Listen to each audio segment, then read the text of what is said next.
औज़ुबिल्लाहिमिनश्शैतानिर्रजीम बिस्मिल्लाहिर्रहमानिर्रहीम।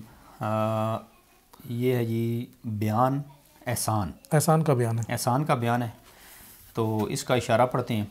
इशारा है जी बसात अदब वालों के लिए है और राजदारों के लिए। इसका हाशिया है वो साथ पढ़ लेते हैं। हाशिया नंबर 14 है जी। इसीलिए शेख अकबर ने फतवात मक्किया में लिखा है, अहले बिसात या बाअदब होते हैं, अहले बिसात बाअदब होते हैं और अहले असरार अमीन होते हैं।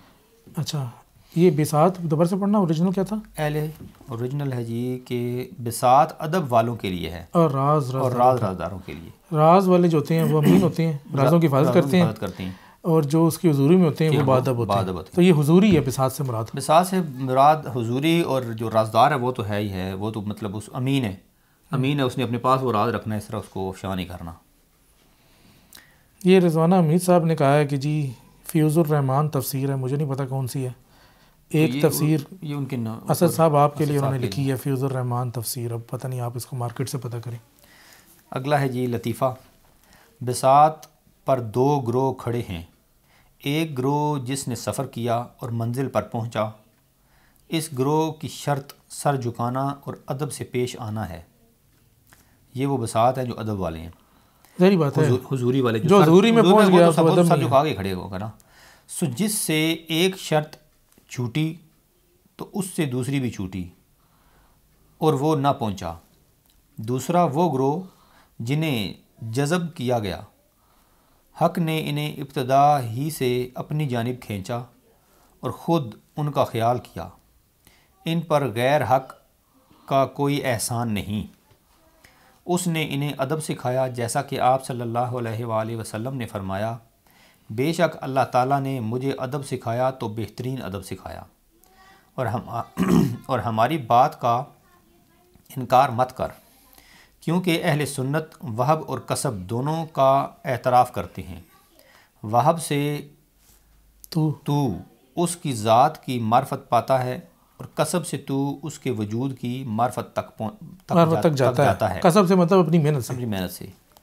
कसब से जो वो वजूद तक जाएगा, और वहाब से तू उसकी ज़ात वाली मार्फत। ज़ात से मतलब है कि उससे अगली चीज़ें अगर वो कुछ भी बताए, ये नहीं कि आप ज़ात का मुशाहिदा ही कर लेंगे, लेकिन वो उससे अगली बात जो भी आपको बताए, जो हाँ मार्फत, वजूद वाली मार्फत से आगे वाली जो बात है ना, वो आपको पता चलेगी। वजूद ज़ात का एक मर्तबा है। मर्तबा है। वहाब से उस तक पहुँचने वाले बाहया लोग हैं जो हुदूद और रसूम की पासदारी करते हैं। ऐसे दूसरे वालों के नहीं बारे में बताया, दूसरे वालों कसब वालों के बारे में। ठीक है जी, ये बात तो मेरे ख्याल इतनी कोई मुश्किल है नहीं थी इसमें, लेकिन चलें थोड़ा सा खोल लेना। बिसात दो, यानी ये है कि बिसात पर दो ग्रोह खड़े हैं। बिसात मतलब है हुजूरी वाले, उसकी हुजूरी में दो ग्रोह खड़े हुए हैं, दो ग्रोह हैं उसकी हुजूरी में। पहले तो उन्होंने दो ग्रोह ऊपर बताए ना, एक है जो अमीन है, पहले हैं बिसात वाले, पहले अदब वाले हैं और दूसरे अमीन है। फिर आगे लतीफ़े में कहते हैं कि बसात पर भी दो ग्रोह खड़े हैं, एक ग्रोह जिसने सफ़र किया और मंजिल पर पहुंचा। एक है जो सफ़र किया, इक्तिसाब है ना, सफ़र किया मतलब चला, इतनी मेहनत की, रियाजत की, चिल्ले किए, मुजाहिदे किए, कसब वाला जिसने बड़ी मेहनत की, उसके बाद मंजिल तक पहुंचा। मेहनत करके, चिल्ले करके, रियाजतें करके, जो काम उसने किया था वो वहाँ पे मतलब कोशिश करके पहुंचा। इस ग्रोह की शर्त सर झुकाना और अदब से पेश आना है। हाँ, क्योंकि इन्होंने तो बड़ी मेहनत की है, इनको तो इतनी, ये तो वो मतलब सर झुकाना तो मजबूरी है, सर नहीं झुकाएंगे तो फिर इनको मिल ही नहीं सकता। तो वो अदब करके सर झुका कर, मतलब सारे अदब भी शामिल था और मेहनत कोशिश भी की, और फिर जाके उन्होंने सर झुकाया। नहीं, इस ग्रोह की शर्त मतलब बिसात में शर्त है, जब पहुंच गए तो फिर उनकी शर्त ये है कि अब अदब से पेश आएंगे। सो जिससे एक शर्त छूटी तो उससे दूसरी भी छूटी और वो ना पहुंचा। हाँ, जिसने अदब छोड़ दिया तो बिसात भी छूट गई, वो फिर नहीं पहुंचा अदब के साथ। अगर इस ग्रोह में से है, अगर उधर पहुंच के बेअदबी करेगा तो बस उसको फिर निकाल दीजिएगा, चल भाई वापस। दूसरा वो ग्रोह जिन्हें जज़ब किया गया। अच्छा, अब ये दूसरे लोग हैं, इसीलिए बसात वाले दूसरे लोग। हाँ, बसात वाले दूसरे लोग हैं। दूसरा वो ग्रोह जिन्हें जज़ब किया गया, हक ने इन्हें इब्तदा ही से अपनी जानिब खींचा। शुरू से ही उसने अपनी तरफ उन्हें खींच लिया, मेहनत कोई नहीं की इतनी, थोड़ा बहुत हल्का फुल्का चलो जो करना था वो किया, लेकिन बाद में उसने नहीं वो तो किया, लेकिन हक ने शुरू से अपनी तरफ रास्ता बना दिया ना, शुरू से उनका रास्ता आसान हो गया, उनका रास्ता आसान हो गया, उनके लिए तो सीधा एक रास्ता मुतय्यन हो गया, भाई तुमने इधर आना आ जाओ। वो बेचारे जो पहले थे वो तो मेहनत करके उधर पहुंचे ना, वो ठोकरें खा के ठाकुर बने ना। तो ये बेचारे इन्हें तो शुरू से ही वो एक रास्ता मिल गया, सीधा सीधा वो उसने खींच लिया अपनी तरफ, और ख़ुद उनका ख्याल किया इन पर गैर हक का कोई एहसान नहीं। गैर हक, ये असल पॉइंट है कि वो पहले ग्रोह पे तो गैर हक का एहसान है, किसी को कोई पीर मिला, कोई मुर्शिद मिला, किसी ने रहनुमाई की, किसी ने कोई वहाँ से किसी को वजीफ़ा दे दिया, कोई टिप दे दी, ये कर लो, गैर हक से उन्होंने काफ़ी इक्तसाब किया। ये ऐसे थे जिनको अल्लाह ताला ने डायरेक्ट ही चुन लिया, जब डायरेक्ट चुन लिया तो बस फिर अल्लाह ताला ने दे दिया बगैर किसी वसीले के वास्ते के। वाब है ना, इस वाब है ना, वाबी में और कस्बी में ये फर्क है। कस्बी के लिए आपको मेहनत करनी, ऊपर वाले कस्बी हैं, देखें 2 ग्रोह हैं, सीधी सी बात है। ऊपर इसमें जहाँ पे 2 ग्रोह हैं, एक है वाहबी, एक है कस्बी, ऊपर वाले कस्बी हैं, और अभी जो हम बात कर रहे हैं ये वाहबी हैं। खींचा और ख़ुद उनका ख्याल किया, इन पर गैर हक का कोई एहसान नहीं, उसने इन्हें अदब सिखाया जैसा कि आप सल्लल्लाहु अलैहि वसल्लम ने फरमाया, बेशक अल्लाह ताला ने मुझे अदब सिखाया तो बेहतरीन अदब सिखाया। अब नबी पाक सल्लल्लाहु अलैहि वसल्लम को जो बाकी मामलात थे वो सारे कोई कस्बी तो थे नहीं, सारा कुछ वह भी था, तो इसलिए फिर जो अदब भी सिखाया गया नबी पाक को वो बेहतरीन अदब। ये मिसाल बताने के लिए, मिसाल बताने के लिए कि नबी पाक वसल्लम से मिसाल इस वजह से दी है कि और लोग भी हैं। और हमारी बात का इनकार मत कर, क्योंकि अहले सुन्नत वहाब और कसब दोनों का एतराफ़ करते हैं। अब अहले सुन्नत जो है वो दोनों का ही एतराफ़ करते हैं, कहते हैं वहाबी भी हैं और कसबी भी हैं, वहाबी मामलात भी हैं। वहाब से तू उसकी ज़ात की मार्फत पाता है, वहाबी तौर पर उसकी ज़ात वाले मामलात जो हैं वो उसमें ज़ात से मुराद यहाँ पर ये है। फ़ारूक साहब ने सवाल भी किया कि वहाब से ज़ात की मार्फत कैसे है। देखिए वहाब से ज़ात की मार्फत, आप अगर ये कहें ना कि ज़ात वो जिसको हम कहते हैं कि जिसको जाना नहीं जा सकता, वो वाली ज़ात नहीं बात कर रहे हम, वजूद की मार्फत से ऊपर वाली जो बात है वो वजूद से जो बड़ा मर्तबा है। ज़ात के बारे में कोई एक नुक्ता भी बता दे, बस एक नुक्ता भी बता दे, तो ये भी तो आपको अल्लाह ही बताएगा ना, खुद से तो आप कसब से तो नहीं बता सकते, तो ये ज़ात की मार्फत में ही वो नुक्ता होगा ना, वो ज़ात की मार्फत में जो नुक्ता होगा वो फिर आप बता भी किसी को नहीं सकते ना। मसला ये है वो आपके ऊपर एक रोक है, वो सिर्फ आपके लिए। जैसे इब्न अरबी रहमतुल्लाह अलैह ने एक जगह बताया कि मैंने कुछ ऐसी बातें थी जो मैंने अल्लाह ने मना, वो अल्लाह ने मुझे बताई और मैंने आगे लोगों को बता दी। मैंने जब लोगों को बताई तो उस पर फिर मुझे हुआ कि तुमने मेरी पकड़ हुई, तो फिर उन्होंने अल्लाह ताला से दुआ की कि या अल्लाह ये जो बंदे हैं इनके दिल से ये मिटा दे ताकि मेरे ऊपर से वो जो पकड़ है वो ख़त्म हो। तो अल्लाह ताला ने उनकी दुआ कबूल की, तो जिन जिन बंदों को उन्होंने बताया था फिर उनके दिल से वो सारी बात मिटा दी गई, उनके दिमाग से वो बात निकल गई। तो बाद में उन्होंने फिर जो थे इब्न अरबी रहमतुल्लाह अलैह, फिर उन्होंने चेक किया तो उनके दिल से वो बात मिट चुकी थी और फिर इनकी जो पकड़ थी वो भी ख़त्म हुई। तो इसलिए जो वो बात थी वो सिर्फ उन्हीं के लिए थी, वो हर एक के लिए नहीं होती। अब जिसको वो बात बता दे तो वो तो फिर अल्लाह ताला का एहसान है। यहाँ पर ज़ात की मार्फत से मुराद है कि अपने राज़ों में से कोई भी राज तो बता दे। अब ज़ात की बात अगर ये नहीं है मुराद के कामिल ज़ात का उन्होंने मुशाहिदा कर लिया, कामिल ज़ात का इल्म आ गया, ये मुराद नहीं होता। हम पहले असल में बात कर चुके हैं ना उमर फारूक साहब, तो ये बात आपके माइंड में होनी चाहिए कि हमने ये कहा था कि उस ज़ात तक नहीं पहुंचा जा सकता किसी सेंस में, किसी को नहीं पता कि वो क्या है, किस तरह क्या है। अगर हम सूरत की बात करें तब भी उसकी जो माहियत है उसकी बारे में बात करें तो वो भी सफ़ा नंबर 189 पे बयाने एहसान पढ़ रहे हैं। समीना अज़मत साहिबा आप देख लें। वालेकुम अस्सलाम, आपने सलाम भी किया। और वलीद खान साहब ने कहा है कि यहाँ पर वजूद से कौन सी मार्फत मुराद है वो भी बताते हैं। चलें जी।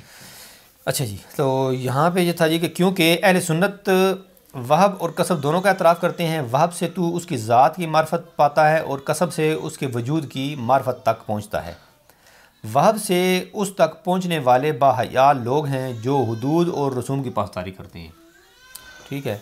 अच्छा, ये कसब वाली उन्होंने पूछा ना, कसब से उसकी वजूद की मार्फत पता है, तो ये इनका सवाल था कि वजूद से कौन सी मार्फत मुराद है। देखिए अब वजूद जहाँ तक हम कहें ना कि वजूद किसको हम कहेंगे। अब देखें 3-4 चीज़ें, जब हम पिछली भी हमारे जो बैठक थी ना उसमें या 2-3 बैठक पहले हमने को बात की थी कि 2-3 चीज़ें ही हैं। एक तो वजूद है जो उसने हमें वजूद दिया हुआ है। ठीक है जी। नहीं, वजूद से मुराद वो वाली मार्फत है जो अकली मार्फत है। कसब भी तो अकली चीज़ है ना।